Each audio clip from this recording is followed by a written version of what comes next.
Muy buenas tardes a todos y a todas. Bienvenido a la tercera edición de nuestro seminario Patrimonio Oceánico Natural 2020. Mi nombre es Ana González y en esta oportunidad tendré el gusto de ser moderadora de las dos ponencias fijadas para el día de hoy. A continuación, tengo el agrado de presentar a un gran ponente, Adolfo Millabur, alcalde de Tirúa. Adolfo es alcalde de Tirúa, es el primer alcalde mapuche en estos últimos 30 años de la comunidad de Tirúa en la provincia de Arauco. Además, Adolfo es dirigente de la identidad territorial Lafkenche, presidiendo dicho espacio entre los años 2009 y 2012, donde participó activamente dentro de la elaboración de indicaciones de pesca.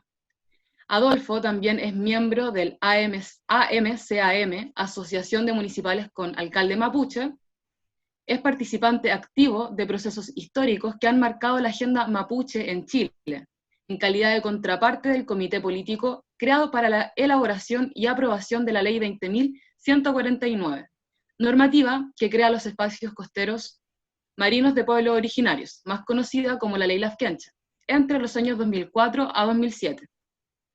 Además, Adolfo, dentro de sus aportes, ha sido la presentación de indicaciones a la Ley de Educación, lo que ha permitido en la actualidad incorporar la enseñanza intercultural en el territorio con presencia de mentores interculturales indígenas.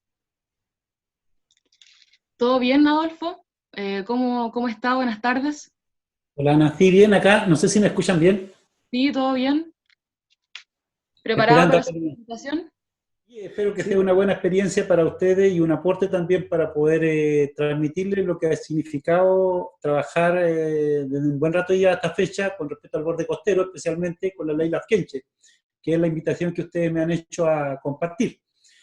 Ojalá no quedar tan muy disminuido con la expectativa que si usted me presenta con un tremendo currículum, más que personal, es un crecimiento que yo he tenido como integrante de la identidad territorial lasquenche. Desde ahí he sido siempre partícipe en todas esas situaciones que usted destaca. ¿Se ve bien, me imagino? Sí. Ya, perfecto.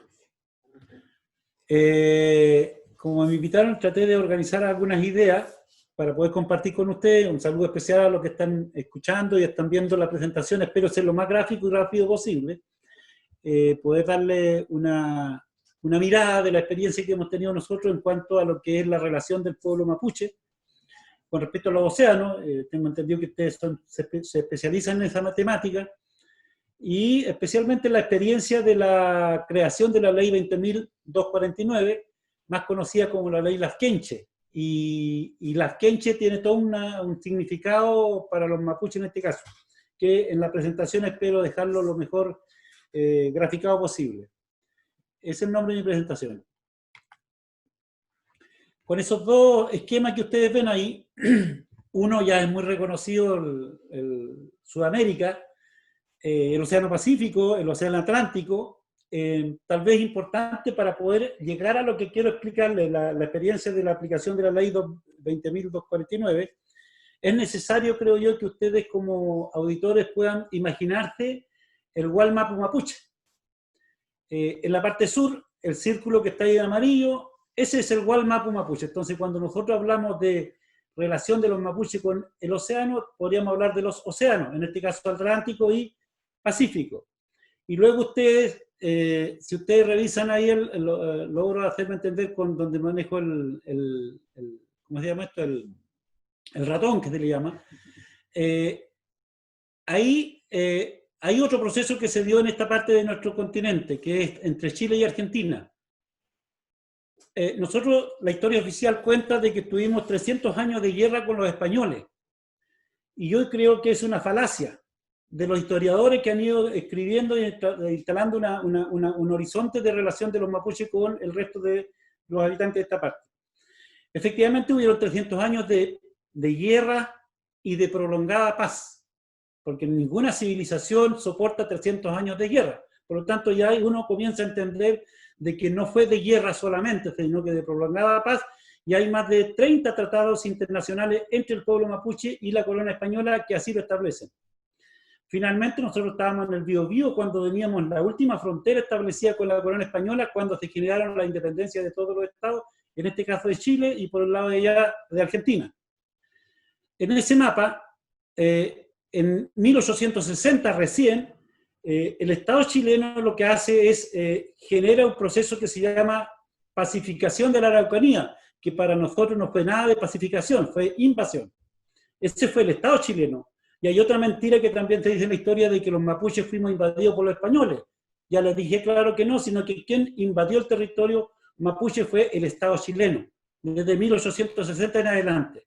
Luego, al lado de allá de la cordillera, que tampoco era Argentina, era el Guaymapu mapuche, aparece en 1870 campaña del desierto, que es otro proceso que el Estado argentino, cuando se recién se independiza de España, se produce este fenómeno casi en paralelo, en 10 años de diferencia. Entonces yo explico este pequeño mapa para poder graficar desde dónde nos paramos nosotros los mapuches para hablar del tema de los océanos y sobre todo sobre los derechos que nos asisten con respecto a esta parte de la naturaleza.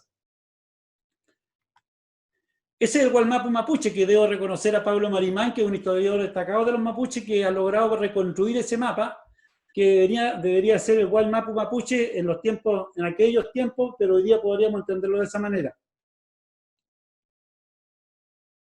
Lo que está abajo en círculo rojo es lo que yo quiero finalmente referirme, que es la zona costera del Pacífico, más conocido como la zona Lafkenche.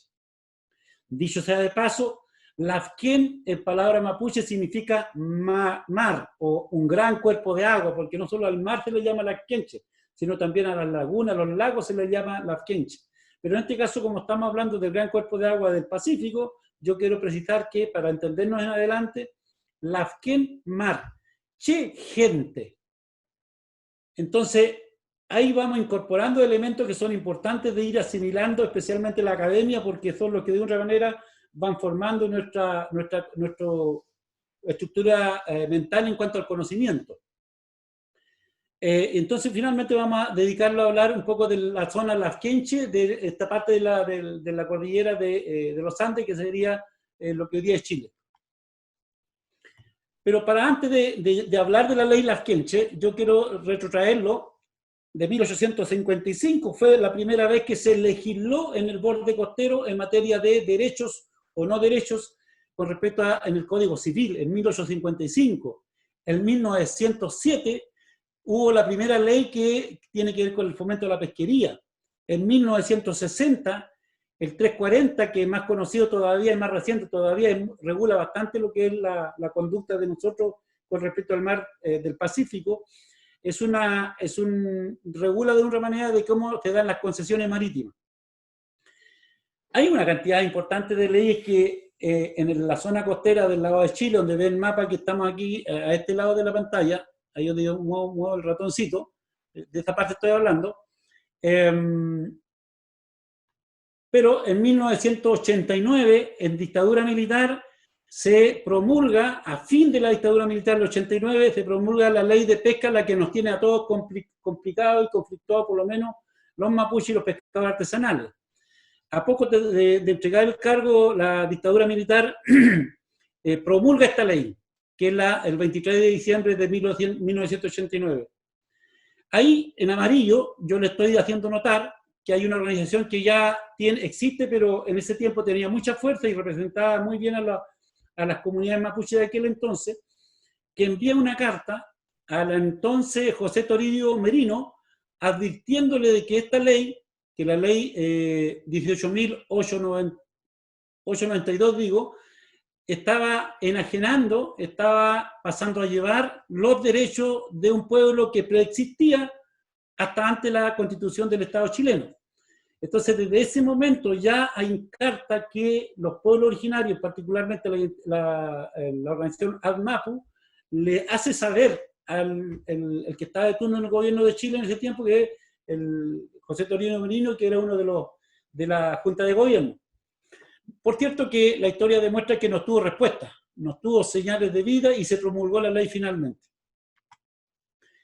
En 1992, ya en democracia, la ley 18.892, la misma que se promulgó en dictadura, sufrió algunas modificaciones, como ya todos sabemos.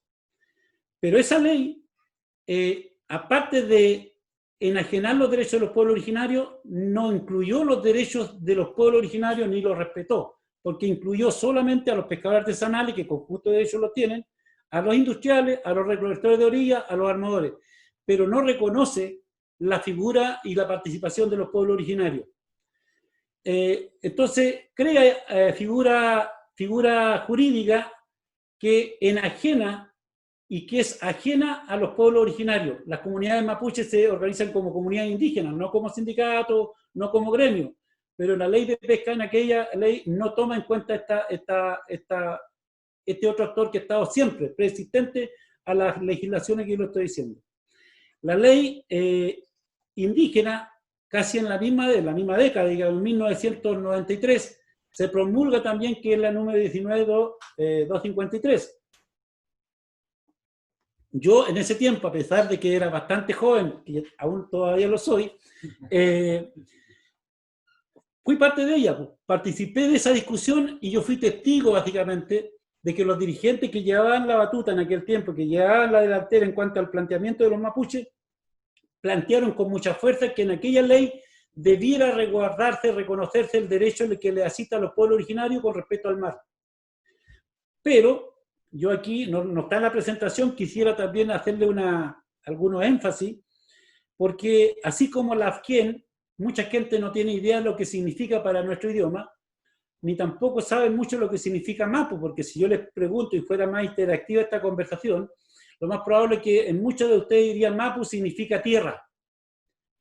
Y yo les puedo decir que también es una falacia, es una mentira, es una construcción equivocada de nuestra cosmovisión, porque mapu es todo.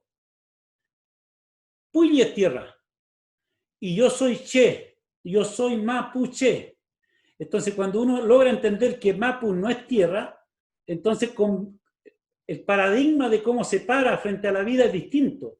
Entonces, cuando yo fui testigo, en aquel tiempo bastante joven, le dije yo en la ley indígena, ahí se discutía, y los parlamentarios, el gobierno de turno y todos los parlamentarios de todos los sectores políticos tienen en su cabecita internalizado, y entre nosotros los mapuches algunos también, de que mapu es tierra, por lo tanto los mapuches solo reclaman tierra.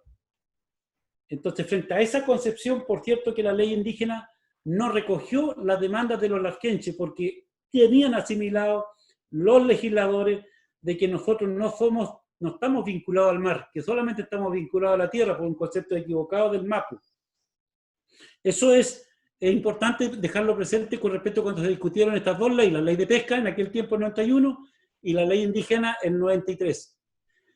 Luego, así como se perdió la tierra en su momento y todavía se sigue perdiendo, entonces en aquel tiempo se comenzó a enajenar el derecho al mar y el acceso a los recursos del mar. Ese fue un fenómeno muy importante en la década del 90. Producto de esa enajenación de los derechos derecho a la pesca, el derecho a sacar los recursos de la pesca, del mar, nos dimos cuenta entonces que había una ley indígena, como también una ley de pesca, que no recogía nuestros intereses, en este caso de los lasquenches, de este lado de la cordillera, los del Pacífico. No conozco mucho lo que están discutiendo, si es que discuten lo que está al lado atlántico. Nos dimos cuenta que habíamos sido borrados del mapa. Y ahí nos comenzamos a articular, la verdad que los lasquenches, producto de la ley de pesca y la no inclusión de los derechos de los pueblos originarios de lasquenche en la ley indígena, nos dimos cuenta que teníamos que organizarnos para poder defender nuestros derechos. Y rápidamente, no sé cómo voy en el tiempo, porque tengo entendido que tengo 20 minutos para poder plantear. Después que ya pasó todo ese fenómeno, el año 97, nos logramos organizar los lasquenches, que incluye del Golfo de Arauco hasta Palena. Esa es nuestra relación organizacional que tenemos nosotros. Tenemos interacción, nos organizamos, qué sé yo. Y en todo ese tiempo, del año 97 hasta el 2004, peregrinamos. Golpeamos las puertas, mandamos cartas, mandamos mensajeros, diputados, senadores, subsecretarios, para poder buscarle una solución a un problema que se nos estaba generando permanentemente en el borde costero en la relación con el mar, con los industriales y también con algunos sectores de la pesca artesanal que por distintos desconocimientos se generaban complicaciones de convivencia. Si ustedes sacan la cuenta del 97 al 2004, fue una buena cantidad de tiempo que hicimos todo lo necesario para poder buscarle solución a este problema. Pero recién, hay algunas imágenes antiguas, me imagino yo, de los dirigentes, muchos de ellos están en el descanso, están ya mayores, pero hay dirigentes que todavía están muy activos en la zona sur y que recordarán, si llegan a ver esta imagen, de que estuvimos luchando por mucho tiempo para poder ser reconocidos con respecto al derecho al mar. El año 2005 recién el presidente Lago, después de varios intentos de diálogo, nos recibió y conversamos en La Moneda, un grupo importante de dirigentes, y logramos tomar un acuerdo, que era redactar un proyecto de ley, pero no modificar la ley de pesca, sino que hacer un proyecto de ley distinto, especialmente para abordar la problemática de los pueblos originarios.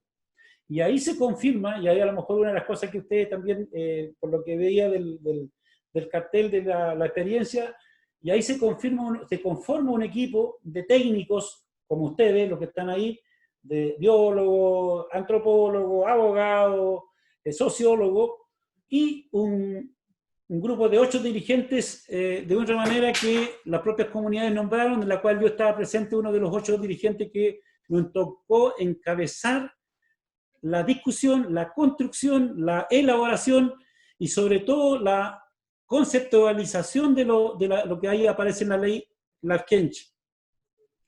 Duramos 8 meses en esa discusión.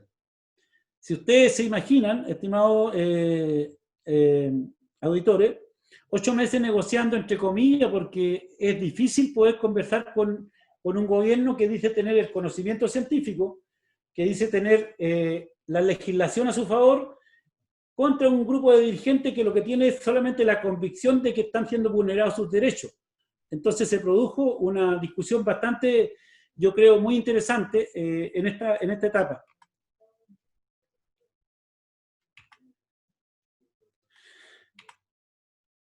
Yo quisiera que esas 2 imágenes nos pudieran hacer el esfuerzo a cada uno de nosotros, y ahí se produjo la gran discusión de los 8 meses. Parece ser simple, pero la principal dificultad de entendimiento de los 8 meses de discusión de construir un texto único para poder llevarlo al Parlamento fue esas 2 miradas que uno podría imaginárselo en la práctica. Tratar de hacer entrar un círculo en un triángulo y al revés un triángulo en un círculo. Porque ustedes entenderán mejor que yo que el Estado chileno es piramidal. Las universidades son piramidales, las instituciones públicas son piramidales. Así funciona la sociedad occidental, con un jefe. Pero la cultura mapuche es circular. No solo en cuanto a las relaciones sociopolíticas, sino que también en la relación con el entorno, con la naturaleza. Y uno podría decir que en la cultura occidental, para la tierra, normalmente el legislador hace una ley. Para el mar, otra ley. Para los recursos del mar, por cierto que tiene que haber una ley. Para las playas, otra ley. Así uno podría quedar toda la tarde hablando de cuántas leyes hay en Chile de cada elemento de la naturaleza. Y en cambio en el Lafken Mapu, ya entenderán qué significa Lafken Mapu, porque yo les dije ya lo que significaba Lafken y Mapu también. Entonces, cuando hablamos de océano, yo creo que también hay que entender que el Lafken Mapu para nosotros también es océano. Es el océano, el Lafken Mapu. El agua de la parte del todo, pero no es el único, no es solo. Entonces yo creo que ahí hay una discusión que demoramos 8 meses. Le quiero confesar aquí a través de las redes sociales, nomás como ustedes lo están planteando, una de las grandes discusiones que fue con los técnicos, que era una abogada muy capaz del gobierno de aquel entonces, que no quería colocar en el texto de la ley para la palabra pueblos originarios. Lo confieso aquí nomás para que ustedes puedan entender cómo fue de acalorada esta discusión. Pueblos originarios. En el ordenamiento jurídico no existía hasta esa fecha en ninguna ley. Ese es un argumento que nos daban los juristas. Decían, no, es que en las leyes chilenas no existen pueblos originarios, ni siquiera el 169 está reconocido. Cuando ya sacamos todos los mejores argumentos posibles, se convencieron, pero dijeron, pero la gente contraria al gobierno no va a querer aprobar el concepto de pueblos originarios. Finalmente dijimos, bueno, pero que lo digan ellos, porque sacan a la pizarra ellos, no ustedes. ¿Para qué se ponen ustedes a discutir algo que lo que tienen que resolver los parlamentarios? Al final del día, hoy día la ley dice espacio costero marino de pueblos originarios. Son conceptos muy profundos que fueron de discusión muy, del punto de vista científico, del punto de vista académico, del punto de vista jurídico, pero finalmente lo llevamos a la sala de la Cámara de Diputados y lo llevamos a la sala del Senado, y todos los conceptos pasaron por unanimidad. Hicimos un ejercicio de legislación anticipándolo al 169 que todavía no estaba siendo aprobada. Porque a veces la dificultad de comprensión es por desconocimiento, por tosudez o por simplemente falta de voluntad de querer avanzar mayormente en cuanto a los derechos de los pueblos originarios. Aquí quedó demostrado de que una dificultad de dos conceptos, del círculo y el triángulo, logró poder entenderse. Se avanzó en aquello. Ahora, uno de los elementos que esta ley tiene, la ley Lafkenche, como más se conoce, son el uso religioso. No es una ley meramente de carácter productiva, sino que es una ley que aborda la parte religiosa.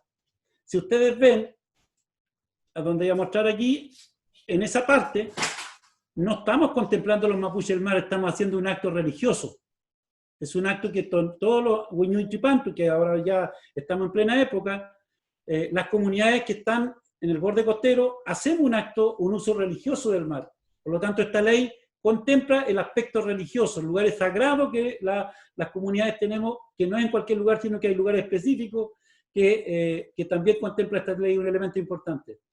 El tema alimenticio, por cierto, que no solamente tiene que ver con ir a sacar recursos del mar, como le llaman científicamente, para vender, sino que para producir alimentos de autoabastecimiento. El tema medicinal. Hoy día, cuando la salud en general está en crisis, los pueblos originarios, hace 14.000 años que existimos acá. Y la salud occidental a nuestro territorio está llegando no más de 60, 50 años. Antes no existían los sistemas de salud en nuestro territorio, pero pudimos preexistir como generación y como civilización gracias a que nuestros ancestros lograron descifrar la virtud de la naturaleza para medicarnos. Por lo tanto, el tema medicinal en esta ley tiene tremenda importancia. Los usos productivos, ninguna duda, eso es un tema importantísimo que está en aquella ley. Uso meteorológico. Importantísimo de cómo los pueblos originarios usan o tienen que ver la mirada del océano con respecto al meteorológico, cómo ven la naturaleza cuando llueve, cuando no llueve, cómo viene el tiempo. En general, esos son los usos que nosotros contemplamos como destacados en esta ley.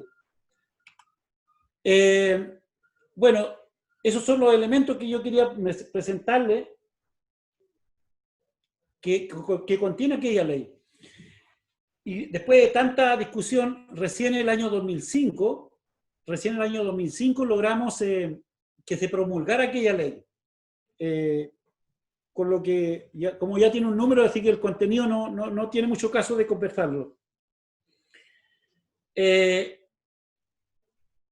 16 de febrero se publica el Diario Oficial y de ahí, como ya sabemos, se transforma en ley.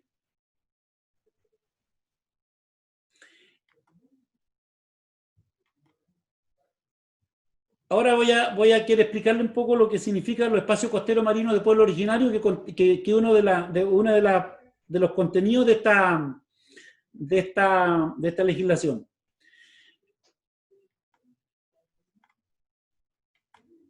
Bueno, los espacios costeros marinos de pueblos originarios son de exclusividad para las comunidades indígenas, comunidades mapuche y no mapuche. Estamos hablando desde Arica a Punta Arenas, no es exclusivo para las comunidades mapuche lafkenche. Es de carácter voluntaria. Es una de las características. Las comunidades voluntariamente pueden acceder si es que ellas lo deciden de esa manera. Es asociativa. Y yo creo que esto es importantísimo punto para nosotros. El tema asociativo. Es importante también por aprovechar de aclarar, porque también todavía existen muchos prejuicios con esta ley, respeta los derechos constituidos, o sea, si hay concesiones, si hay área de manejo, si hay de todo tipo de área de manejo, concesiones, eso no se toca, se respeta ese derecho. Es de uso compartido. Los espacios costeros marinos de pueblo originario tiene la virtud, que no lo tienen otras legislaciones en materia del borde costero, que permite que las comunidades mapuche y no mapuche puedan hacer uso compartido con los otros actores que están también en el mismo litoral. Por ejemplo, con los pescadores artesanales, que son sus primos más cercanos, con el sector turístico, con el sector infraestructura portuaria. Son elementos importantísimos de que esta ley garantiza, no así las otras leyes, porque ¿qué dicen las otras leyes? Especialmente la ley de pesca. El que tiene, mantiene. Y el que no alcanzó, se quedó sin nada. Esta ley demuestra lo contrario. Si las comunidades mapuches logran conseguir la concesión de hasta 12 millas, las comunidades no solo es voluntario, sino que están obligadas también a hacer un uso compartido del espacio con otros actores que también lo han hecho ancestralmente, que lo han hecho por costumbre. Por lo tanto, esta ley lo que ofrece es una especie de cohabitación llevadera, no excluyente, no segrega a los otros actores. Si yo le entrego una concesión a una comunidad, esa otra comunidad tiene que incluir a los otros actores.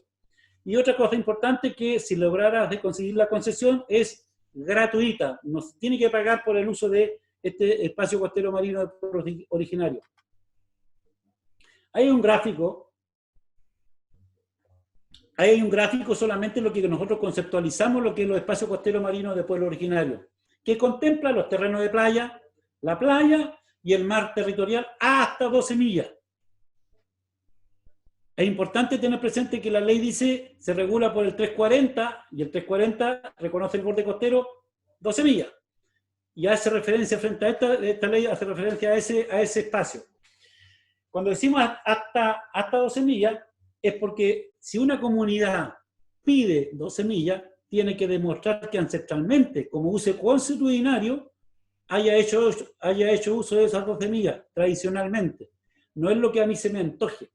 Tienen que haber demostrado con informes de uso consuetudinario por parte de la comunidad, con la aprobación de la CONADI, recién entonces puede asegurar de que tengamos la posibilidad de hasta 12 millas. Cosa que en Tirúa sucedió. Al final de la presentación les quiero mostrar un gráfico, lo que hizo Tirúa, donde yo fui dirigente, además también tengo el privilegio y el orgullo de ser alcalde. Nosotros pedimos las 12 millas y logramos demostrar que nuestras comunidades, junto con los pescadores artesanales, hacen uso de las 12 millas y la CONADI en buena hora logró reconocer y demostrar eso. Ahora, con todo lo que yo le he dicho, los espacios costeros marinos de pueblos originarios, nosotros creemos que es una oportunidad para la gobernanza. Y ahí tal vez es un poco la osadía que estamos tratando de mostrar. Hasta ahora le conté la historia de manera muy rápida, pero nosotros creemos que esta ley es una oportunidad que tiene el maritorio chileno para poder generar una gobernanza mucho más amable con nuestro océano. Porque hasta ahora, el que tiene, mantiene, el que puede, el que empuja al otro llega, el que no tocó nada, o el más mañoso, el más guapo, o el más poderoso, solamente influye. Esta ley lo que hace conversar a todos los actores. Entonces nosotros creemos que esta ley permite, cuando yo le decía hay uso compartido, en la anterior presentación donde estaban los circulitos, en la parte verde sobre todo yo colocaba usos compartidos. Y en ese uso compartido estamos convocados las comunidades locales, mapuche, pescadores artesanales, sector turismo, a hacer una planificación. Me hago la idea como una especie de los planes reguladores que existen en las ciudades.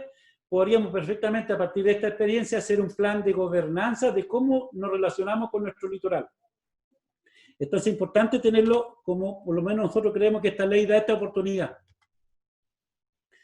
y lo que le llama, en la ley contempla primero la concesión, las 12 millas, y en las 12 millas se tendría que hacer un plan de administración, que no es lo mismo que plan de manejo, que también a veces se confunde. En el plan de administración se tienen que contemplar todas las actividades y priorizar todas las actividades que se desarrollan en los planes de administración. Eso no lo hace una comunidad, lo hace la comunidad que de otra manera interactúa con este borde costero. También en el plan de administración tienen que establecerse normas de resolución de conflictos entre las signatarias y otros usuarios. Porque hasta ahora, ¿quién resuelve cuando hay conflictos de uso del borde costero? Lo único que van ahí, Directemar, no recuerdo bien la institución, pero Cernapesca como una especie de... que no tienen tantas facultades para resolver cuando hay conflictos de uso, y quedamos en una nebulosa donde no hay una regulación. El plan de administración de espacio costero marino obliga a tener un directorio para que establezcan normas para resolver conflictos de uso de los mismos espacios que a veces se dan periódicamente en el borde costero. Y este plan de administración no lo hace a su antojo la organización asignataria de la concesión, lo tiene que hacer con todo, como ya lo he dicho en repetidas ocasiones, con todos los otros actores locales, pero también tiene que ser con el visto bueno finalmente de la autoridad que corresponde a dar el visto bueno a nivel general, de la autoridad competente. Eso es lo que hoy día nosotros vemos en los bordes costeros. Hay distintas flechas, distintos actores, distintas expectativas, distintos usuarios. Eso es lo que tenemos hoy día en los bordes costeros, ¿ya? Lo que nosotros creemos en Tirúa, y esto yo le quiero mostrar lo que estamos haciendo nosotros en Tirúa. Esos son un polígono de 12 millas. En la parte de abajo, aquí nosotros logramos ponernos de acuerdo, todos los actores, pescadores artesanales, asociación de turismo, junta de vecinos, consejo municipal, comunidades mapuche, junta de vecinos, colegios, todos participamos en una sola agenda común y logramos demostrar de que los lafkenches de la comuna de Tirúa han hecho uso ancestral hasta 12 millas, por lo menos, es mucho más allá porque la isla Mocha está al frente de nosotros y nuestra relación con el mar ha sido permanentemente con la isla Mocha, que es mucho más allá de las 12 millas. Por lo tanto, la CONADI logró reconocer ese espacio como de uso consuetudinario de los mapuches lafkenches y de los pescadores de la comuna de Tirúa. Todos esos son los actores que participaron en la argumentación y en la confección del plan de administración que estamos elaborando.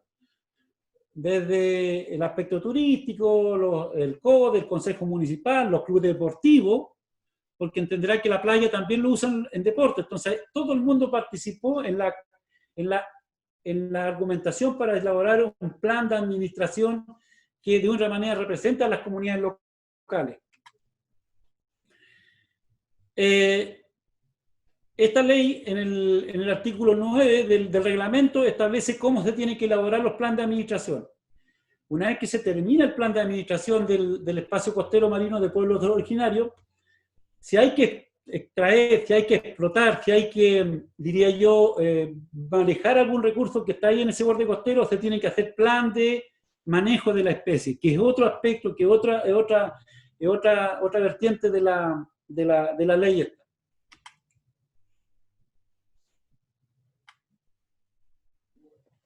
Las principales dificultades en la implementación de esta ley, no todas las cosas son fáciles, ya le expliqué que en la elaboración el triángulo y el círculo fue una dificultad de entendimiento entre los gobiernos de turno, porque estuvieron dos periodos de gobierno ahí, entre el parlamento, las comunidades indígenas y los técnicos, siempre hay una dificultad de entendimiento.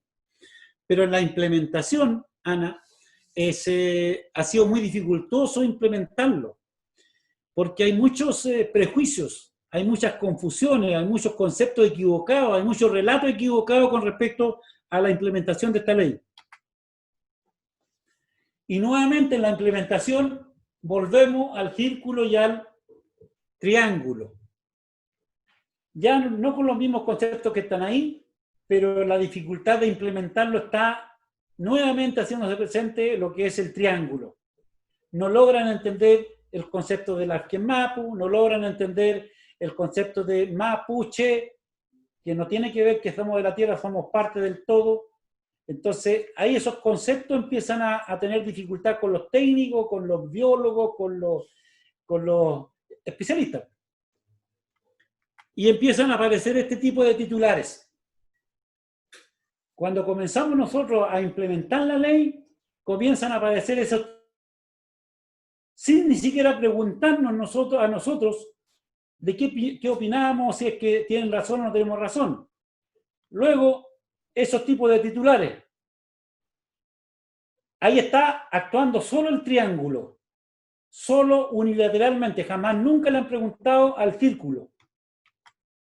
Siempre el triángulo con su mirada piramidal, de que quieren resolverlo ellos, sin preguntarle a los otros implicados, a los otros, las otras personas que también tienen derecho, en este caso las comunidades locales, particularmente las comunidades mapuche y las quenche.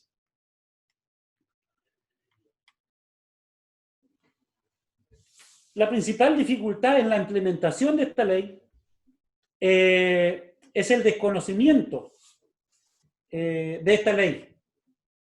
La institucionalidad pública le cuesta mucho entender de que hay mapuches que no solo reclaman tierra, sino que también reclaman derecho al mar, y no para contemplarlo, sino que también para sobrevivir económicamente también. Entonces hay un concepto muy arraigado que cuesta mucho hacer didáctica educacional con un sector importante del aparato público. No, es muy difícil esa tarea. La otra es la existencia de intereses externos a las comunidades locales. Cuando yo digo externos a las comunidades locales, no me estoy hablando solamente de intereses externos a las comunidades mapuche. Estoy hablando de comunidades locales que son ciudades enteras, como Tirúa, como Puerto Saavedra, como Teodoro Smith, que no viven solo en mapuche. Y hay otros intereses que también necesitan ser resguardados, pero hay intereses externos que solamente tienen un objetivo económico y de depredación, y no tomando en cuenta las comunidades locales, porque las comunidades locales del litoral existen. Por lo tanto, esta ley, creo yo, a mi propia visión, existe la posibilidad que con esta ley podamos confluir relativamente de manera civilizada. No que sea la pirámide que siempre imponga su lógica, sino que también el círculo, el Wild Mapu, la cosmovisión de los pueblos originarios, se respete y también sea un aporte a la construcción de esta forma de vivir distinto, porque hasta ahora solamente han sido de extraer, dañar, y nada de restituir, nada de resguardar. Entonces eso es como el desafío que tiene esta ley de poder, si uno lo lee en sus distintos articulados, sobre todo en el plan de administración, creo que es una posibilidad muy oportuna para que Chile lo tome como para poder ejercer gobernanza marítima, en términos de hacer uso de buena manera de los recursos del mar. Es lo que yo tenía preparado de manera muy general, espero no haberlo defraudado, pero también expuesto a la crítica y a los comentarios que cada uno puedan hacer. Voy a quedar pendiente de las reacciones. Por cierto que es muy extraño hablar un buen rato sin tener interacción, y bueno, ya me acostumbraré y espero hacer mejores presentaciones si es que algún día me invitan en otra oportunidad. Muchas gracias, Adolfo, por su presentación. Estuvo muy clara, muy precisa también para el conocimiento de cómo funcionan las comunidades originarias vinculadas al mar y en cómo podemos proteger nuestros territorios ancestrales y nuestro territorio en general de la depredación. En fin. Me gustaría leerle algunos comentarios que salieron del chat, muy positivos hacia su persona. María José Larrondo dice: si bien no estamos enfrente, estamos con usted, Adolfo, con el corazón del mar y escuchándolo atentamente. A ver, otra. Excelente exposición, dice Alberto Pizarro. Cristina Ñamuncheo dice: siempre bueno escucharlo. Y así tenemos bastantes saludos con como saludos de Ariel Valenzuela, saludos Don Adolfo, excelente exposición. Bueno, para continuar, como bien dijimos en el inicio de la sesión, viene la ronda de preguntas.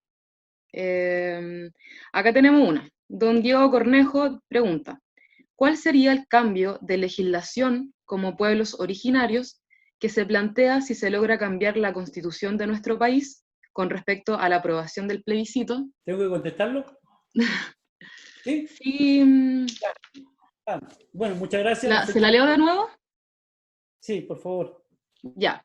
Aquí don Diego Cornejo pregunta, ¿cuál sería el cambio de legislación como pueblos originarios que se plantea si se logra cambiar la constitución de nuestro país con respecto a la aprobación del plebiscito? Bueno, hay varias cosas que el plebiscito, por cierto, yo estoy de acuerdo que se haga y ojalá se haga una nueva constitución y no tiene que ver con una legislación el cambio que hay que hacer. Yo creo que el tema de los derechos de los pueblos originarios, que entiendo que en esa dirección va la pregunta, tiene que ver con que el país tiene que hacer un cambio de paradigma de cómo entenderse con la relación con los pueblos originarios. No puede ser de que hoy día sea en un articulado un Estado uninacional. Yo soy partidario de que sea declarado la Constitución, artículo 1, Chile es un Estado plurinacional e intercultural. Y luego, en la bajada de página, todo lo que, porque la Constitución para mí es la casa común, y en esa casa común deberíamos tener cierta horizonte a seguir. Y para mí lo más importante es que este país se reconozca como tal, porque en la práctica somos plurinacionales. Y lo que se ha construido aquí es que somos uninacional y se confunde nación con Estado. Nosotros somos plurinacionales, el Estado puede ser uno solo, pero las naciones que cohabitamos en este país son muchas.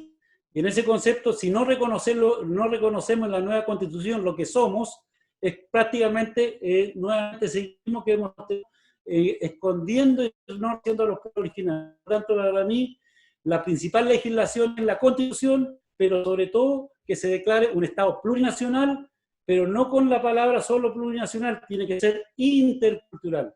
Porque diría un buen periodista, el titular lo plurinacional, la bajada de página lo intercultural. Y lo intercultural tiene que ir en cada una de las legislaciones que aborda el país, en materia de regionalización, en materia del medio ambiente, en materia de todo lo que tiene que ver la vida de un país. Porque hay que cambiar los conceptos, Ana. Estoy totalmente de acuerdo con usted. Cuando yo le explicaba a usted, mire, el Gualmapu, el territorio, el Mapuche, yo soy parte del todo, no soy el todo. Y la cultura occidental coloca como que el hombre tiene que regular todo. Claro. Y yo soy un elemento más de la naturaleza, porque yo tengo que darme la atribución de no reconocerle el derecho al río, al mar. Hay vida ahí. Entonces hay conceptos que tenemos que replantearnos como sociedad, y en ese sentido yo creo que hay todo un desafío por delante de construir. Así es. Bueno, continuamos con las preguntas. Se puso un poco acalorada la situación ya que nos llegaron muchas preguntas. Quisiera también leerle algunos saludos que le han llegado de Francisca Contreras. Saludos, don Adolfo, fui parte de este grupo técnico de Suspesca, que trabajaron con usted. Otros saludos también. Bueno, seguimos con las preguntas. De Amparo Briceño, bajo su perspectiva, como es la tramitación de los ECPO, ESMPO, Espacios Costeros Marinos Protegidos Pueblo Originario, en cuanto a la burocracia estatal. Bueno, ya lo dije, la principal dificultad que tiene esta ley es la implementación. Aparte de la construcción y todo, tiene la implementación. Primero porque hay un desconocimiento que es para hacer un doctorado, como hay desconocimiento dentro del aparato público sobre el concepto del mapuche lafkenche, del derecho al mar. Porque algunos se sorprende cuando uno le dice, yo soy lafkenche. Bueno, no eres mapuche. Y más, algunos creen que somos distintos a los mapuches. Entonces hay todo un concepto equivocado que se ha ido relatando en la historia de Chile que terminamos confundiendo a todos. Pero la principal dificultad que tenemos en materia de la implementación en los intereses contrapuestos que se generan en cuanto a los derechos de los mapuches. Porque hay sectores, especialmente de la industria, que siempre les ha gustado mandar a ellos y nadie más que ellos y sacar los recursos que les dé la gana como les dé la gana. Entonces cuando los actores, los dueños de casa dicen golpee la puerta primero y después entra, no les gusta, les incomoda. No aceptan de que los dueños de casa les digan, oiga, pida permiso primero y luego veamos cómo ordenamos nuestra casa. Esa relación hace muy difícil, sobre todo con la industria, porque ellos están acostumbrados a mandar y no a dialogar ni a entenderse con el otro. Esa es la principal dificultad que tiene la implementación de esta ley. Claro. Otra pregunta de Viviana Suárez. ¿Cómo se integra a los descendientes de pueblos originarios en el ámbito turístico dentro del espacio del maritorio? En la presentación yo le hice hay diversos usos en el borde costero. Y la actividad turística no debe ser excluida, al contrario, debe ser incluida en el plan de administración, porque en el plan de administración es un plan de gobernanza. Y si hay un plan de gobernanza y esa actividad turística se hace respetando el derecho de los otros, y los otros no son solo los seres humanos, el otro también es el río, el otro también es el mar, el borde del mar. Ese otro, si se respeta, debiera haber actividad de todo tipo, siempre y cuando se contemple el respeto del otro. Claro. Ya para terminar su ponencia, vamos con la última pregunta de Emilia Catalán. Una consulta, dice, ¿se requieren fondos para la administración de un espacio costero marino protegido de pueblos originarios?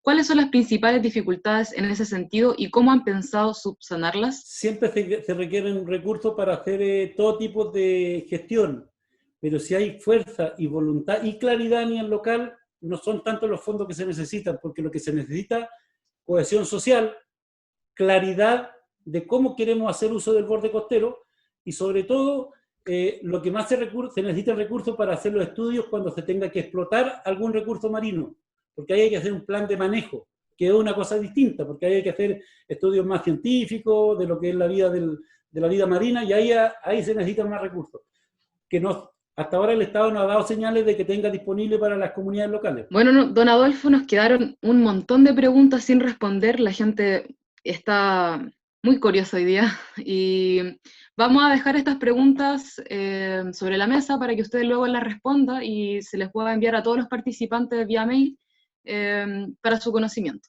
Quisiera también mencionarle, Adolfo, que tenemos 107 conectados, 107 participantes. Seguimos con el... ¿Cómo? Pensé que estaba hablándole solo a la pantalla y a usted nomás en un momento. No, para nada. 107 conectados. Seguimos muchas gracias a todos, un abrazo. Con el ranking. A usted, Adolfo, por su presentación y la claridad en sus palabras.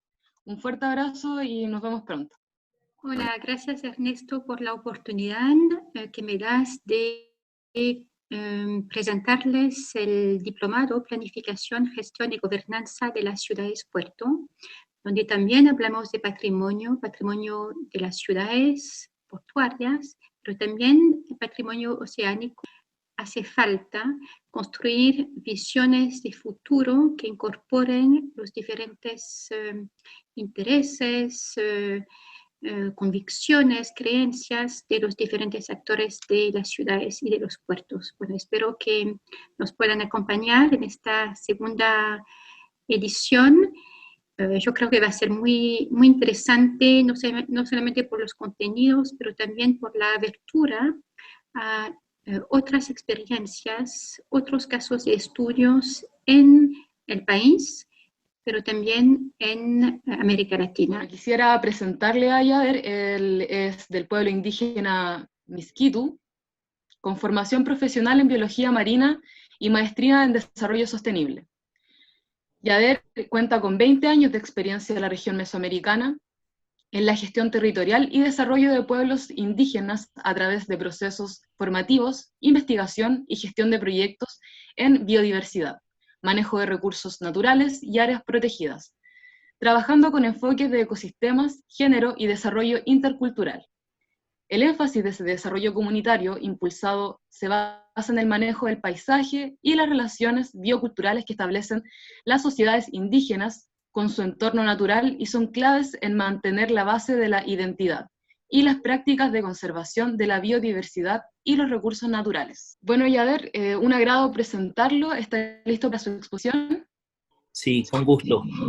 Ya, bueno. Lo Tengo dejo. compartida la presentación, no sé si se puede ver. ¿Sí? ¿Está perfecta? Muy bien. Ya. Éxito. Bien. Primero, mucho gusto de poderle compartir esta experiencia y tratar de ser lo más claro, porque fui un poco atrevido al querer compartir en 45 minutos la experiencia que hemos hecho en el Caribe mesoamericano. Como comentario, les voy a compartir un poco los antecedentes que hemos trabajado, cómo estamos los pueblos indígenas en Mesoamérica, con énfasis en el Caribe y en las zonas costeras y marinas, así como el desarrollo de los territorios y la territorialidad marina, que ya un poco profundizó el debate del expositor anterior. Conocimientos y prácticas tradicionales, cómo hacemos el marco de gestión de la gobernanza de la biodiversidad marina y costera, y los retos para el desarrollo en las zonas marinas y costeras. Como pueden apreciar, la contribución de los pueblos indígenas en el Caribe mesoamericano y en toda la región mesoamericana es alta, en el estado de conservación, en el manejo de la biodiversidad y en la condición de los ecosistemas de la región. Aquí recientemente se hizo un mapa a cargo de la UICN sobre territorios indígenas, áreas protegidas y ecosistemas. Podemos apreciar que a pesar de que hay un bajo reconocimiento en muchos países de la región de los territorios de los pueblos indígenas y afrodescendientes, hay una proporción superior al 45% de áreas protegidas que están en traslape en territorios indígenas, pero no solo terrestres, sino marinos. Y vamos a poder tener una apreciación más detallada sobre esta cuestión. Aquí vemos que Nicaragua tiene una alta incidencia desde los territorios indígenas en áreas marinas protegidas, igual Honduras, igual Guatemala, y son excepcional dos países donde las áreas marinas protegidas no tienen una alta incidencia indígena, y son precisamente Costa Rica y Panamá, por consecuencia de estas áreas marinas que son prácticamente en aguas internacionales casi, y que no hay mucha influencia de las comunidades. Pero si nos vamos a las zonas costeras, pues podemos ver que hay una incidencia superior al 75%. Este es el caso de Nicaragua con una mayor escala de detalle, y podemos apreciar que en el Caribe hay un reconocimiento amplio de territorios marinos para los pueblos indígenas. Esto que nosotros vemos aquí son territorios indígenas, se reconocen 3 millas de franja costera, y posteriormente en la legislación nacional se reconocen 25 millas alrededor de cayos e islas donde tradicionalmente han ocupado las comunidades. Bien, como antecedentes, les puedo compartir que hay unos recursos claves que forman parte del patrimonio de los pueblos indígenas, y pongo a manera de provocación entre los sistemas tradicionales de uso consuetudinario la tortuga de primerito, y no es por casualidad. Ustedes saben que la tortuga marina está en peligro de extinción, con una prioridad de conservación altísima a nivel mundial. Sin embargo, la tortuga es un recurso tradicional de alimentación de las comunidades que vivimos en el Caribe de Mesoamérica. Para el pueblo Miskito es de preferencia la tortuga verde, para el pueblo Kuna es de preferencia la tortuga carey, y para el pueblo garífona también es preferencia la tortuga carey. Entonces, hemos venido viendo que se ha necesitado hacer un mecanismo de manejo que reconozca los usos consuetudinarios que tradicionalmente han ejercido los pueblos indígenas y las comunidades locales sobre la biodiversidad. Y que este concepto conservacionista no puede aislar el valor de uso que tienen las comunidades sobre la biodiversidad. Entonces ahí hay un recurso clave de vanguardia, atractivo para los proyectos de conservación. Los ecosistemas marinos del Caribe son ricos en especies de tortuga. De hecho, se dan importantes áreas de alimentación y anidamiento. Y podemos ver que hay este permanente conflicto entre los objetivos occidentales plenamente de conservación frente a los sistemas de vida, a los sistemas de uso consuetudinario. Otro elemento de los sistemas tradicionales es la pesca. Hay que recordar que la pesca en las comunidades eran prácticas de subsistencia. Poco a poco se ha venido integrando el mercado y ha venido creciendo también la presión de esfuerzo pesquero externo al de las comunidades. Entonces, en la región se dan profundos conflictos sobre el control del derecho del acceso. Hay países en la región donde no se reconoce una titularidad de un uso preferencial de las comunidades locales, porque se ha delimitado a reconocer el acceso a la pesca artesanal. Y ojo con esto, porque no es lo mismo pesca artesanal que pesca tradicional. La pesca tradicional puede abonar a la pesca artesanal, pero en una legislación clásica de pesca artesanal se restringen algunos derechos particulares de los pueblos indígenas en la región. El tercer elemento de discusión tradicional es el tema de navegación. ¿Qué tipo de navegación se da en los territorios indígenas marinos? Así como el que las comunidades practican en estas áreas y el que se practica por factores exógenos, donde se han visto conflictos y se han generado profundos problemas. En este proceso de ordenamiento hemos venido trabajando el mapeo de los usos tradicionales y la geografía tradicional. Son dos cosas importantes que hay que rescatar. Las lenguas indígenas tienen una profundidad de conocimiento desde su raíz epistemológica de la biodiversidad. Por ejemplo, recuerdo que en el pueblo maya, en el sector de Guatemala, Belice y México, por el sector de Quintana Roo, en el Caribe, usted puede apreciar que cada especie tiene un nombre en lengua maya. Normalmente nosotros llamamos en nuestra lengua con nombres comunes, en español, digamos, el róbalo, una especie de un pez, el róbalo. Pero en las lenguas indígenas hay un nombre específico para cada especie de róbalo. No se le da el mismo nombre como normalmente nosotros lo conocemos. Entonces, esta geografía tradicional que tiene que ver con taxonomía, que tiene que ver con el nombre que tienen los sitios geográficos, es importante irla rescatando, porque de no rescatarla, de no protegerla, estamos perdiendo un acervo de conocimientos tradicionales, un acervo profundo que radica en el sistema de conocimientos tradicionales y de uso consuetudinario del espacio marino y costero. Entonces, ahí tenemos que rescatar esto para el proceso de ordenamiento. Otro de los elementos un poco más novedosos, más avanzados en una parte de la región, menos avanzados en otra de las partes de la región, es la consulta y el consentimiento libre previo informado. Este tema del consentimiento libre previo informado se ha vuelto uno de los temas más críticos en los estados de toda la región, en todos los países de Latinoamérica.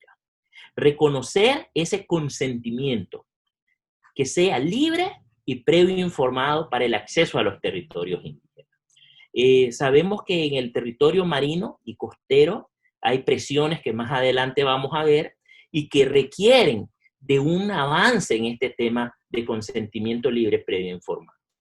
Y muchas veces se maneja como consulta libre previa informada. No. Recuerden lo que estoy poniendo. Consulta y consentimiento. La consulta es un procedimiento, pero el consentimiento es la decisión, el ejercicio de la libre determinación.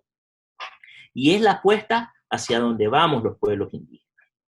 Otro de los elementos es la gestión de manejo de las áreas protegidas. Sabemos que hay mucho debate sobre cómo debe de ser la gobernanza de las áreas protegidas. Desde los modelos de comanejo, manejo colaborativo, hoy estamos hablando de gobernanza compartida, pero sin embargo, siempre nos hemos encontrado con algunos elementos críticos. Uno, el acceso, la participación horizontal. Llamaba el ex compañero mapuche circular, horizontalidad y no vertical. Entonces, son cuestiones que en el manejo, y que ya les mencioné al inicio, por ejemplo, o los valores o el aporte a la pesca artesanal, tradicional e industrial. Porque si ustedes saben, las pescas en el Caribe dependen de especies que viven parte de su ciclo de vida en ecosistemas costeros, llámense humedales, arrecifes coralinos, que están dentro de los territorios indígenas. Entonces, para poder mantener los niveles de pesca industrial, es importante conservar estos ecosistemas claves en el ciclo de vida de las especies. Entonces, también allí hay una contribución desde los pueblos y que requiere ser reconocida en la justa dimensión. Y entonces nos encontramos en un dilema. ¿Y cómo es el reparto justo de beneficios? Entonces surge otra pregunta que se vuelven temas críticos en la gestión de los recursos naturales marinos. ¿Y por qué se vuelven más críticos que en la tierra? Porque en la tierra, mal que bien, hay un límite fronterizo de un territorio. Puede ser un árbol, un río, una montaña. Pero el territorio marino tiene otras formas geográficas de los límites. ¿Dónde termina un derecho espacial? ¿Dónde empieza el territorio con otra legislación, con otras reglas de uso? Entonces, esto hace conflictivo algunos de estas prácticas. Y otro de los elementos que son necesarios para el proceso es cómo desarrollamos sistemas de normas desde los territorios, desde sus sistemas autonómicos, pero que también sean tutelados por las instancias del Estado. Son algunos de los elementos dinamizadores de la gestión de los recursos marinos que se viven en la región. Por el tiempo voy a tratar de ser breve, pero en los territorios tenemos una relación interna. Nosotros les llamamos los elementos innegociables, como el territorio y su biodiversidad, la sociedad y su cultura. Y la cultura mucho más profunda que lo que hacen los ministerios de cultura, arte, folclore.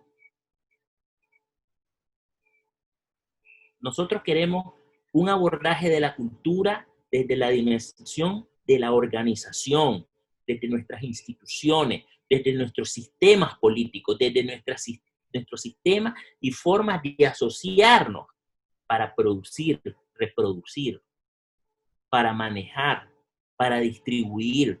Entonces, ¿cómo hacemos esto? Entonces nos encontramos con algunos factores que nos tocan salir a un entorno exógeno donde están las instituciones del Estado, donde está el mercado, y nos toca tener relaciones entre nuestros sistemas de saber y la tecnología. Ya no solo pescamos con tecnología tradicional, nos encontramos frente a nuevas demandas del mercado que nos obligan a hacer innovaciones. Las normas y los acuerdos políticos, las normas que se imponen desde el sistema de legislaciones nacionales, desde acuerdos internacionales, que trastocan los sistemas territoriales de las comunidades. especialmente en el ambiente marino, que es donde se dan legislaciones a macroescala.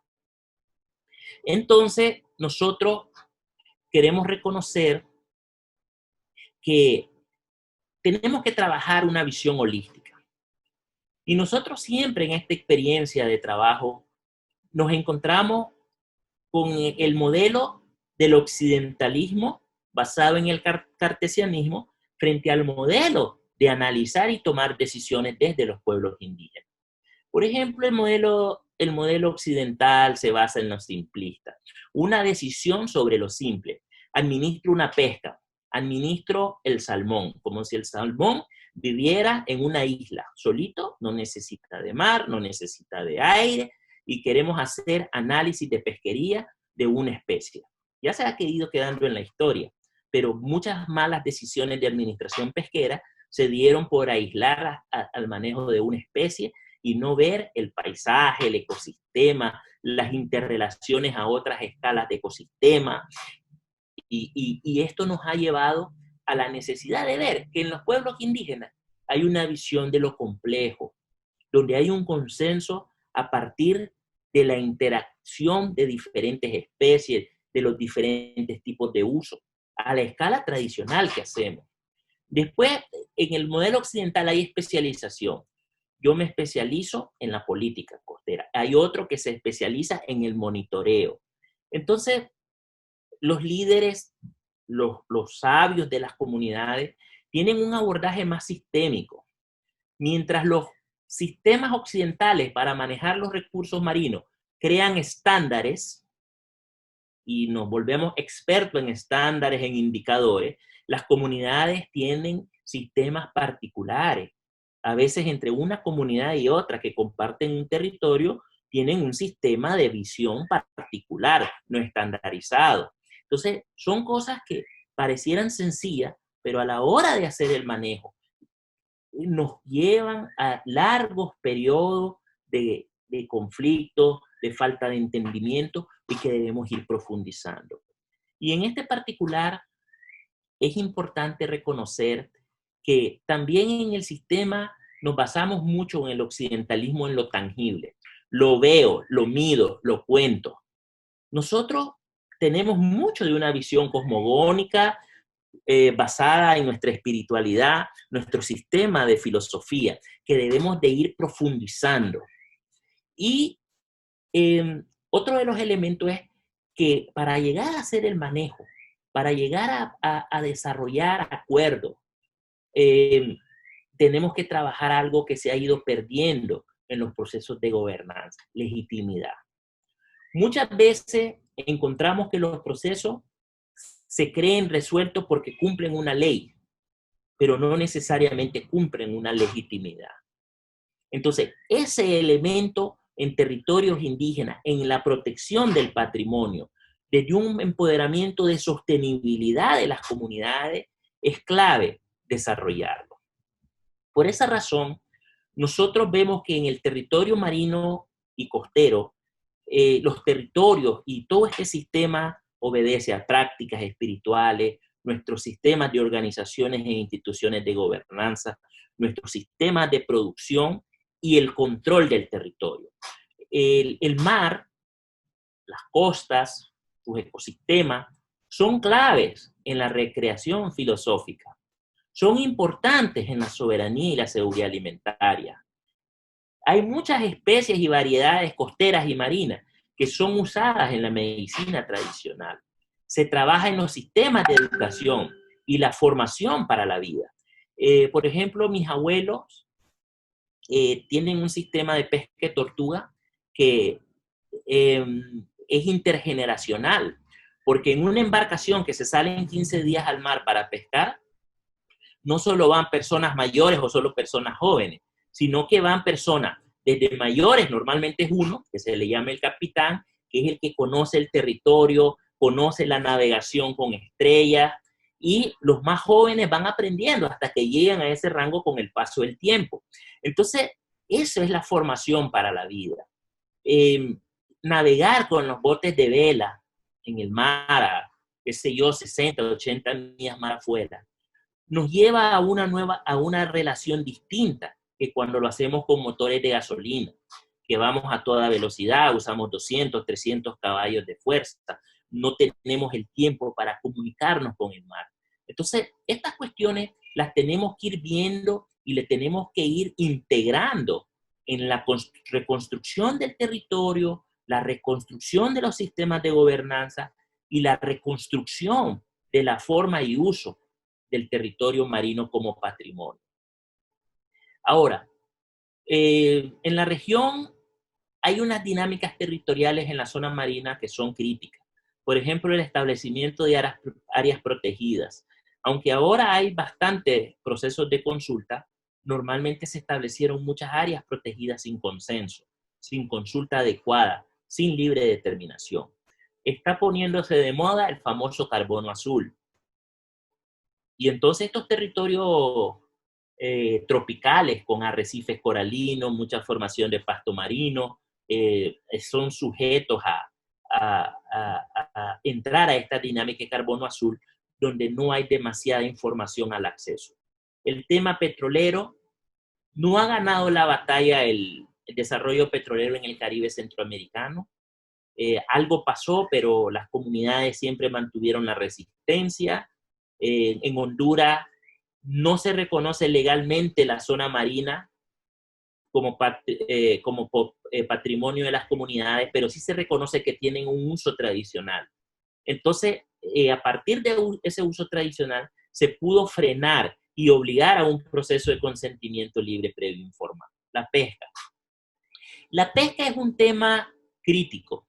Por ejemplo, en el caso de nosotros, los misquitos, tanto en Honduras como en Nicaragua, nos dedicamos en el Caribe al buceo para pescar. Capturar langosta, que era tradicional, la tortuga en su tiempo, y ahora unos nuevos productos emergentes hacia el mercado asiático. Son productos de la biodiversidad no tradicionales. Son productos que no mirábamos con ningún valor comercial.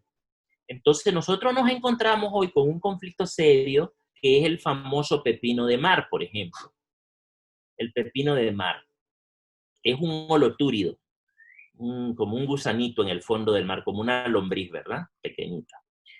Este producto aquí se comercializa, o lo compran los chinos, como a entre 5 y 10 dólares la libra. Pero en el mercado de Japón, en el mercado de Corea, en el mercado de China, supera los 300 dólares la libra. Y entonces hay una alta incidencia de pesca. No se habían encontrado las personas con un producto que les llegara a pagar 10 dólares por una libra, que se encuentra fácil o se encontraba fácil. Entonces hay una sobrepesca. Entonces necesitar llegar a una regulación de consenso controlada entre las autoridades de gobierno central, de las regiones autónomas y de las comunidades, genera la necesidad de un marco de gobernanza estratégico sólido que ayude a beneficiar los impactos económicos que tiene la actividad en las comunidades. Y entonces nos encontramos que hay un desbalance. Las comunidades se encuentran frente a nuevos mercados para el consumo, nuevas tecnologías, nuevas demandas de energía. Pero nuestros patrones de mercado, de consumo y nuestras estrategias de producción no se innovan tan rápido como se están transformando nuestros patrones de consumo. Entonces, esto pone en riesgo el patrimonio marino, pone en riesgo el valor de la biodiversidad, los ritmos de uso. Las demandas que teníamos sobre un recurso se ven alteradas porque tenemos un nuevo patrón de consumo que no está siendo respondido con nuevas formas de producción, sino que con las mismas.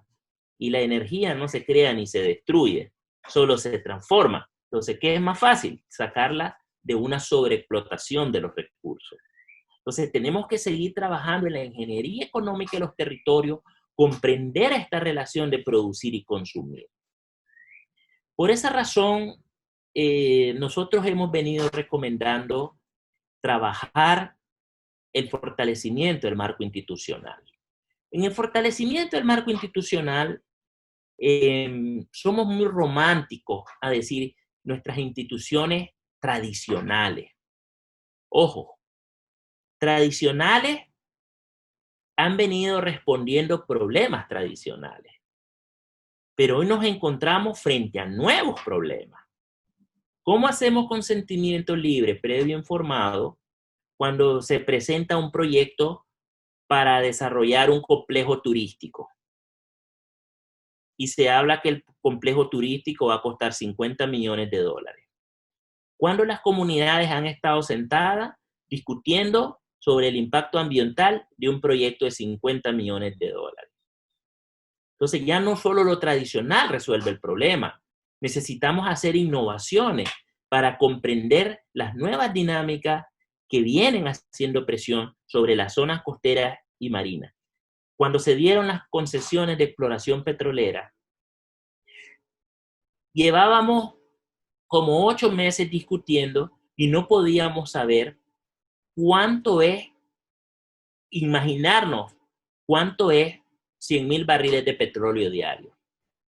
Si 100,000 era bastante producción o era poquito. O sea, son nuevas dinámicas, nuevos procesos de uso, nuevas tecnologías que vienen a generar impacto en los territorios. Entonces, este marco institucional debe también irse innovando para nuevos tipos de problemas. Entonces, buscar un equilibrio, que es el marco de gobernanza de la propiedad comunal, buscar un equilibrio entre lo rescatable, lo valioso, los aportes de lo tradicional y los requerimientos de innovación. Y también buscar la articulación en el diseño de políticas regionales a nivel de Centroamérica. Los ecosistemas marinos y costeros en Mesoamérica están interconectados y son frágiles en sus interconexiones.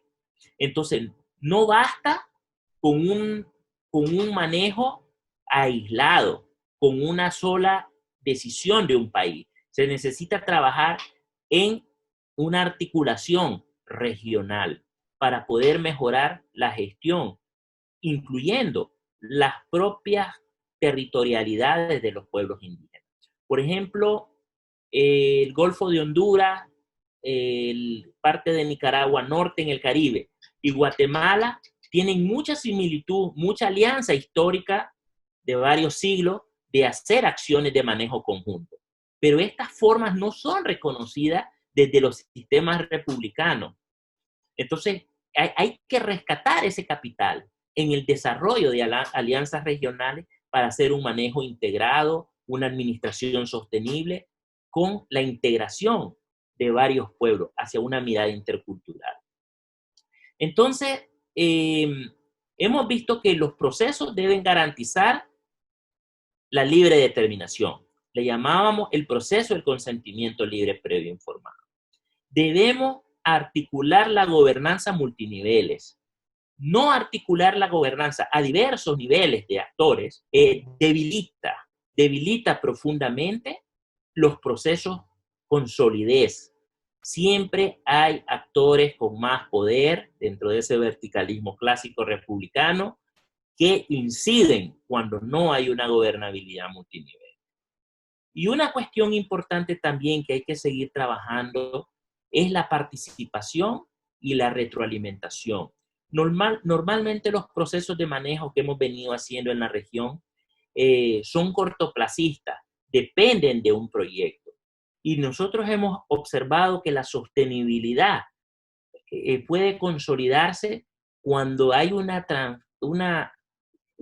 empoderamiento real de las comunidades y pueden desarrollar sistemas de evaluación propios, sistemas de retroalimentación propios, que van innovando frente a nuevas demandas que van surgiendo en el espacio y el tiempo.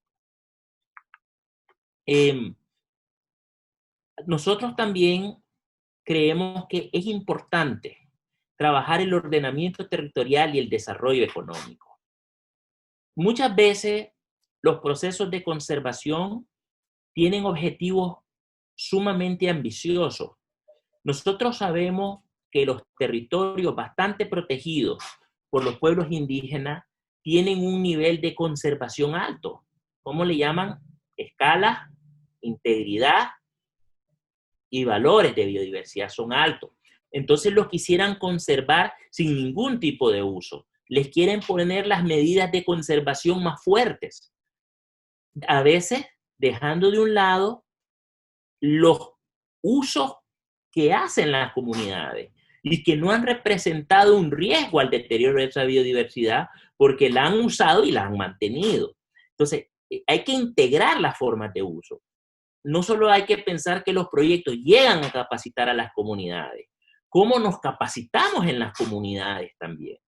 Este es un tema que muy pocas veces se ve dentro del sistema de construcción de aprendizajes en gestión de manejo, que se puede ir a aprender a las comunidades. No solo como una retórica, no solo como una demagogia de respeto metodológico que digamos, vengo a la comunidad y aprendo de ustedes. No.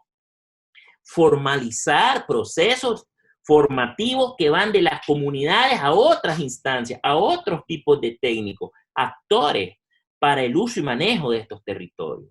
Entonces, hay que dar esos saltos también. Por eso, quiero recordar aquí, a manera de idea, 3 pasos que debemos garantizar. Y hay un reto siempre que termina siendo un factor de ruptura en la gobernanza. ¿Cómo se da el acceso y la distribución de los beneficios? En este tema de biodiversidad, de desarrollo sostenible, dicen que los pueblos indígenas llegamos a Río de Janeiro en el año 92 de la mano con las organizaciones de conservación, con las organizaciones ambientalistas. Y cuando fuimos a Río más 10, en Johannesburg, o Río más 20 en Río de Janeiro, los pueblos indígenas fuimos invitados por las organizaciones ambientalistas. Una clara evidencia de quienes capitalizaron los accesos a los beneficios de las agendas de uso sostenible de la biodiversidad, de manejo de la biodiversidad, no quedaron capitalizando las instituciones y forma de organización de los pueblos. Entonces, ¿qué debemos ver antes de negociar? En el patrimonio hay que ver qué derechos de propiedad hay, qué institucionalidad hay desarrollada, qué salvaguardas se deben de garantizar para una participación plena y efectiva de las comunidades. Durante la negociación con las comunidades hay que garantizar la participación plena. Se ha puesto de moda en América Latina este tema de participación con una crisis de ruptura de las instituciones, creando sistemas institucionales paralelos, frente a lo inevitable que se está poniendo más fuerte el tema de consentimiento libre, previo, informado. Ahora uno llega a un pueblo indígena, a una comunidad, y entonces encuentra 2 asambleas de esa comunidad. Como si fueran 2 comunidades distintas. Los que están a favor por X o Y razón y los que están en contra, reunidos en 2 partes en la misma comunidad. Y esta es una tendencia que pone en riesgo el patrimonio que representan los pueblos indígenas con toda su complejidad de naturaleza, conocimientos, prácticas, formas de gobierno. Y un tema donde tenemos mucho que aprender, pero también debemos aprender a exigir, no solo hacer, es el tema de rendición de cuentas. ¿Cómo los pueblos se ven inmersos en grandes procesos sin exigir una rendición de cuentas clara, pero también sin hacer el ejercicio de rendir cuentas claras? Entonces, este binomio lo tenemos que seguir profundizando para mejorar la calidad de la gestión del manejo de los recursos. Para ir concluyendo, nosotros hemos recomendado 5 pilares en el ejercicio de la territorialidad y la economía que conlleven hacia modelos propios. de gestión de recursos, de gestión de vida, de gestión de desarrollo. Repito, fortalecimiento de las organizaciones, mejorar sus sistemas de información, de monitoreo y evaluación, integrando los conocimientos tradicionales. La educación es un tema clave. La región, a veces hasta apoyados por el Banco Mundial, se dieron grandes procesos de educación. Primero eran educación bilingüe. Después se dio el salto a educación intercultural bilingüe. Esta pedagogía ha quedado a deber mucho en el caso de la protección y desarrollo de los sistemas de conocimientos tradicionales, que es uno de los patrimonios más fuertes que aún se tienen en los pueblos indígenas. Es importante rescatar, reconocer los sistemas de educación tradicional que tienen las comunidades, fortalecerlos con su propia naturaleza pedagógica para desarrollar y no perder esa capacidad necesaria que ha conllevado a la conservación del patrimonio. Están los accesos a canales de mercado. Siempre está el debate si los pueblos indígenas van con éxito al mercado o no. No necesariamente se tienen muchas buenas experiencias. Hay algunas experiencias alentadoras, pero creo que hay que seguir trabajando el tema del acceso al mercado cuando los recursos naturales explotados en los territorios indígenas son estratégicos y clave en la economía de los países. Se ha venido demandando que hayan estadísticas del PIB diferenciadas por origen de productos, por origen de productos de materia prima. Y esto va a ayudar a dimensionar en una justa medida qué impacto tienen los recursos naturales de los territorios indígenas en las economías de los países.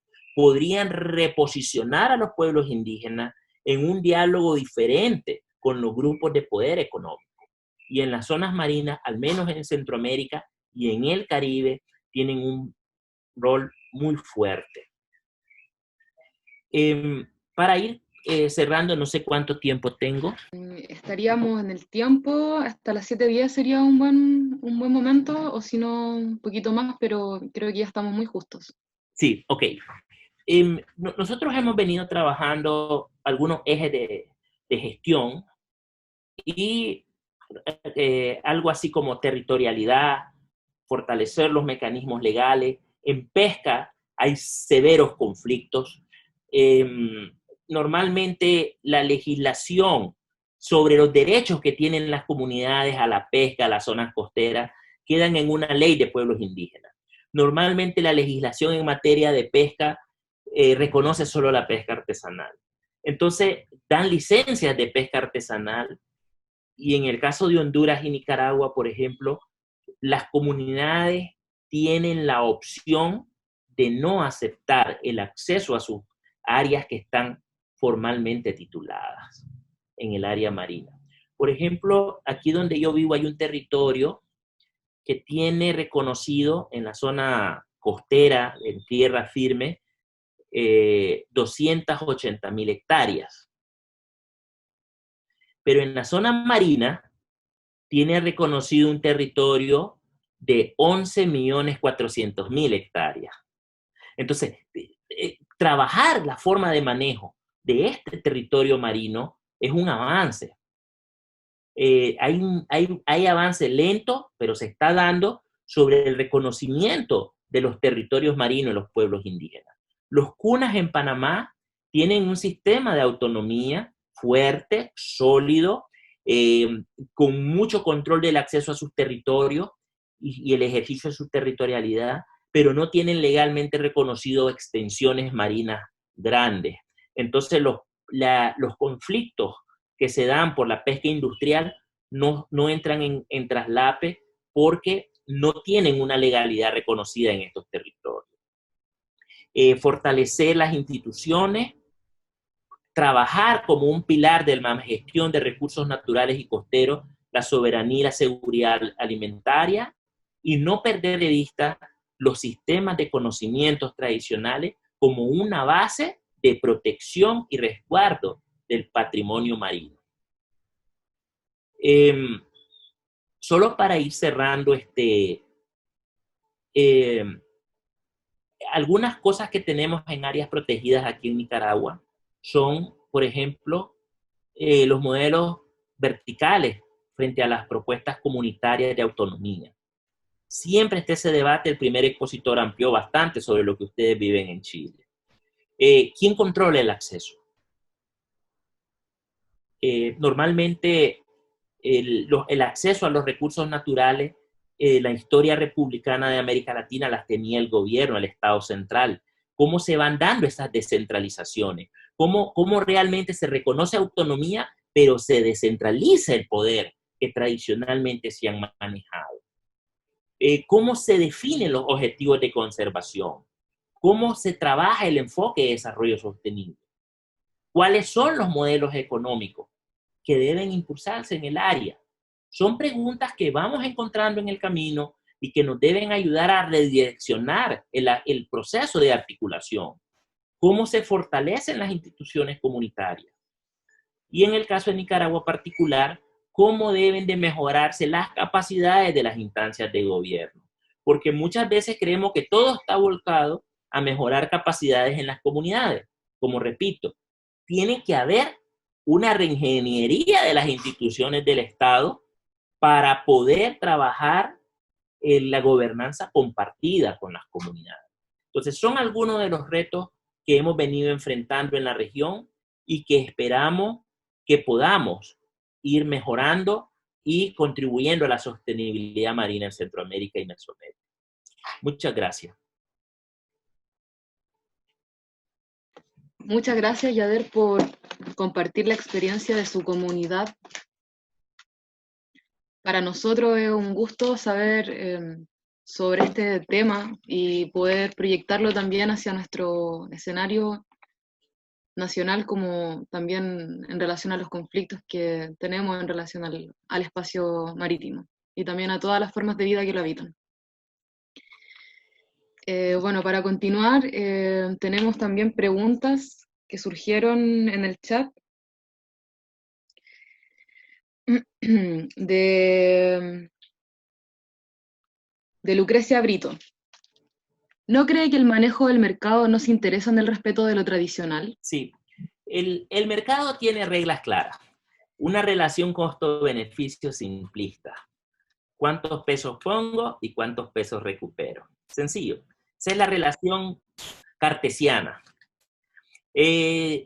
Las comunidades, ahí es donde tenemos que crear una ingeniería económica compleja, de no entrar fácil a una negociación donde decimos, por ejemplo, nos dijeron los chinos, las medusas esas que andan en el agua, esos animales casi transparentes. Pero si eso no tiene ningún valor y nos compraban como a $3 una cubeta que pesaban como 100 libras. Claro, son pura agua, ¿verdad? Pero entonces nosotros no tenemos una idea. El mercado es así de simple. Pone una variable en la mesa.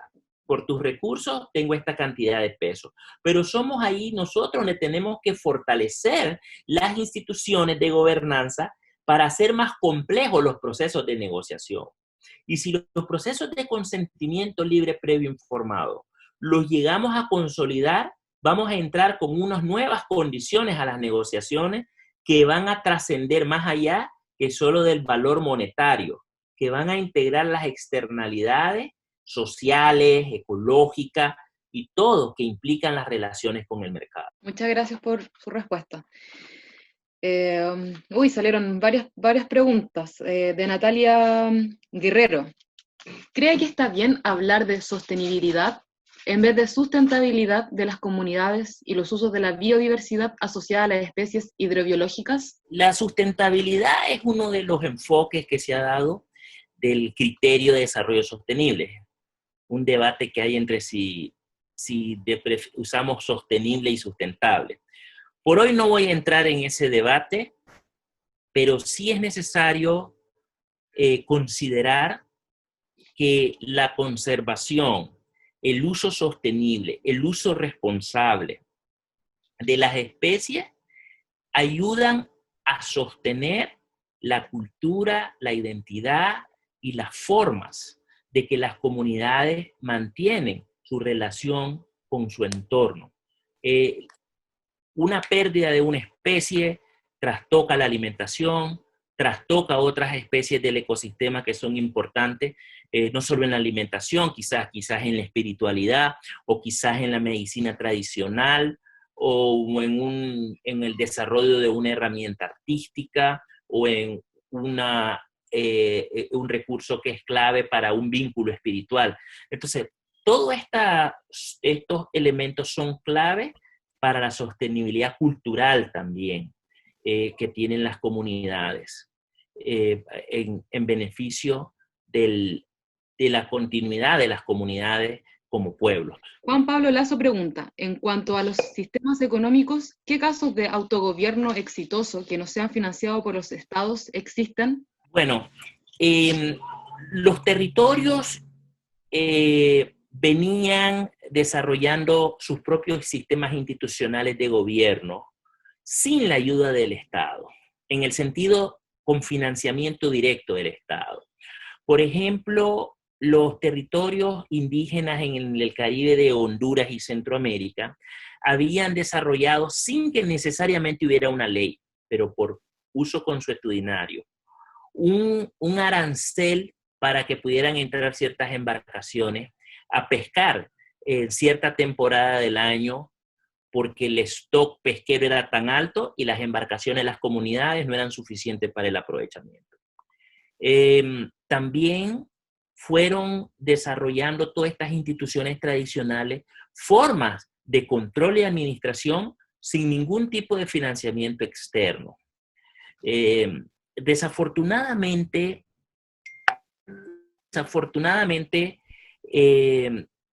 resulta que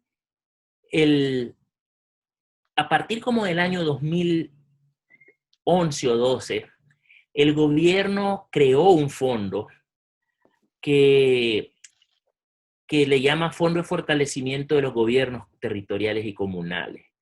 A cada gobierno territorial al que le da más, tal vez le estará dando una asignación presupuestaria que no supera los $50,000 al año. Esto ha venido a deteriorar porque tenemos territorios donde nosotros estimamos que la recaudación por derechos de aprovechamiento de recursos pesqueros en su área, sin incluir turismo, podrían alcanzar los $2 millones. Entonces, hay una intención de ir deteriorando las formas autónomas de gobierno que tradicionalmente venían practicando y se han venido haciéndoles como clientelistas frente a este asistencialismo que ha creado una política de gobierno. Y esto no solo está ocurriendo en Nicaragua, también está ocurriendo en Honduras y en algunas partes de Guatemala. Entonces, se han venido creando últimamente unos recursos para fortalecer las autonomías, pero todo lo contrario. Lo que hemos visto en el camino es que la han venido deteriorando, porque eso ha abierto las puertas hacia un injerencismo. Entonces, antes había más ejercicio real de autonomía porque no había muchas decisiones con una alta intromisión de otros niveles de gobierno. Muchas gracias, Yader. Vamos a dejar la presentación hasta acá por los problemas de conectividad. Las preguntas que queden en el chat van a ser respondidas y van a ser enviadas vía mail para su conocimiento. Y bueno, muchas gracias por la asistencia y agradecer a los dos expositores por sus trabajos, estuvieron muy buenos, muy claros.